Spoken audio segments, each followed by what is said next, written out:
It's the Unemployment Show with Dave English. With Dave tonight, creator of Lawrenceville Vibe Marianne Scully. Musical guest, Midge Crickett. Artist and mastermind behind locally toned Teresa Foley. From Job Creation US, Mark, I can't pronounce his last name. Nejmeh. And now, you've seen him, you know him, and you've passed him over for someone more qualified. Ladies and gentlemen, Dave English!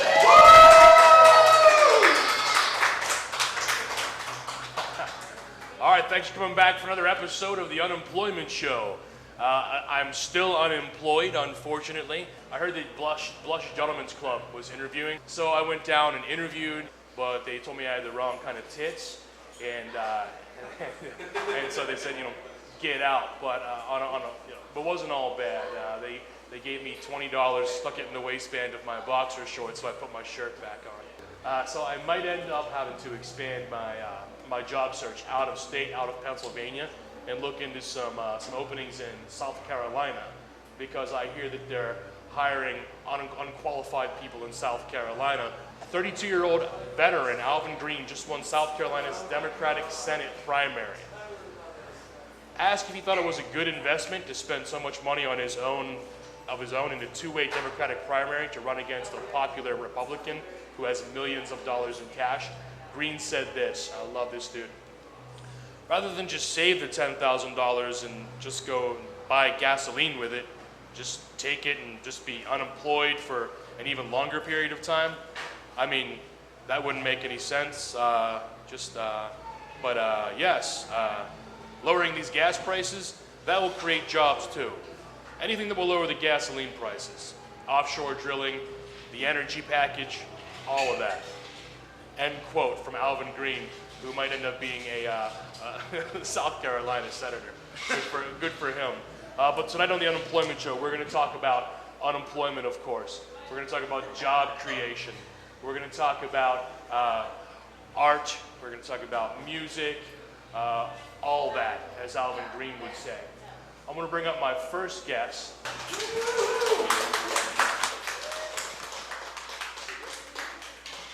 Thanks so much for coming and being on the show, Marianne Scully. My pleasure. Excellent. So, Marianne created and writes a blog called the Lawrenceville Vibe. Right. Is that correct? Yep. All right. What's the Lawrenceville Vibe about? It's about Lawrenceville. Are you employed at the moment? Am I employed? Yeah. Are you working? Well, I'm employed by the Lawrenceville Vibe. Okay. That's your own project. Yeah. I That's my own project. But as far as getting a regular paycheck, no. No dice. Yeah, no you dice. and me both. Now, let me ask you this. When we first met and you said, so I see your unemployment show thing, are you a real HR person or just an unemployed schmuck?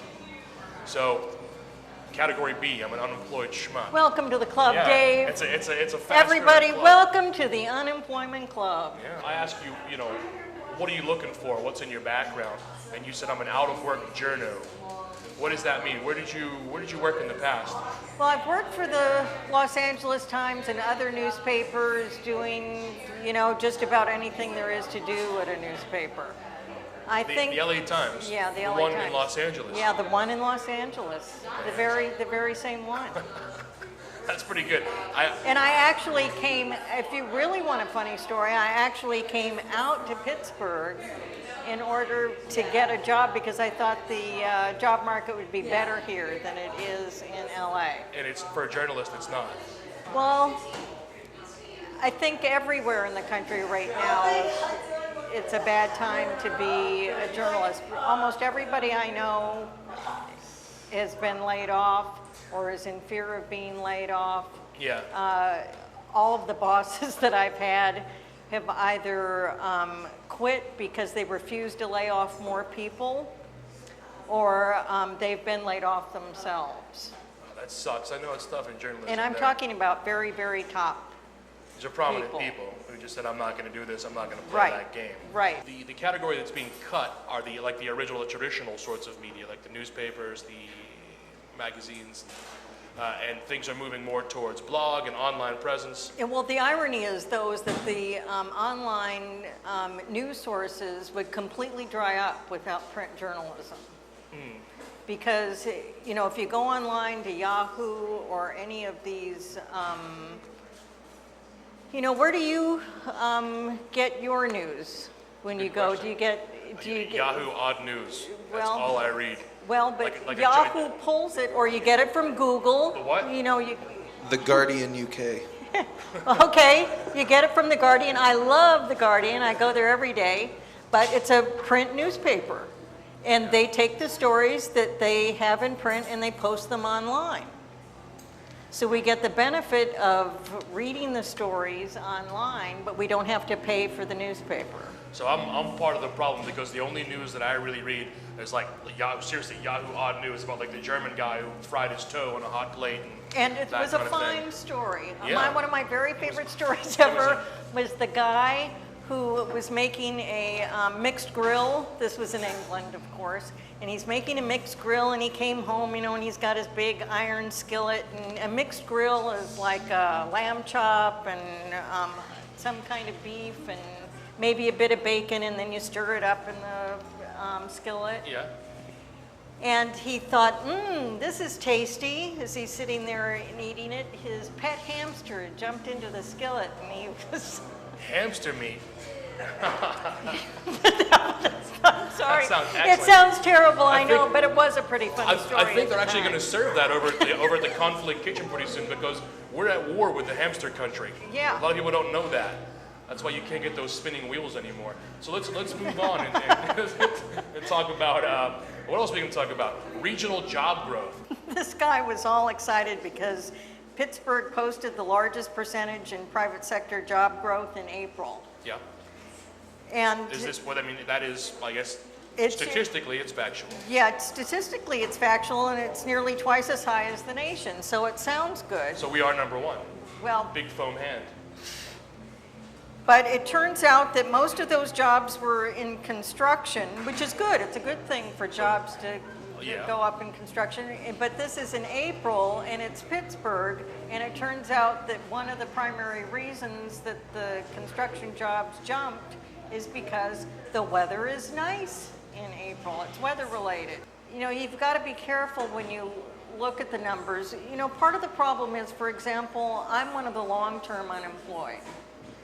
And matter of fact, I've been out of work for such a long time now that I'm no longer receiving unemployment benefits. And to the best of my knowledge, what happens at that point is that I'm no longer counted as one of the unemployed. So when they say that unemployment is 9.7%, Here in Pennsylvania. well, no, not here. That's just national. It's around 9.7. I'm not sure exactly what it is now, but it's around 9.7. It hovers around there. Frightening. And here it's around 8.8. Okay, so But when it, but my point is that somebody who's not receiving unemployment benefits anymore, as far as I know, I'm still looking, obviously. I'm still looking for work, but I'm no longer counted within that. So the people that kind of fall off the traditional lists that the government keeps. you're not quantified, you're not counted. I'm not so counted. There's no legitimate record of. Right, so. So piss. Yeah. So in so in California, when they said that unemployment was around 12%, you guys think you have it bad here in California, 12%, and in some inland counties right near me, just a few miles away from me before I moved here, 25% unemployment rate, and that was the official unemployment rate. So you can just imagine the people that for whatever reason weren't counted and were looking for work and yet weren't on the official rolls. Should there be a way to push to actually to be counted, to find those people, or for those people to find a way to be counted? Well, yeah, and I think one of the ways to do this is to extend unemployment benefits. I'm waiting to find out if I'm going to get them.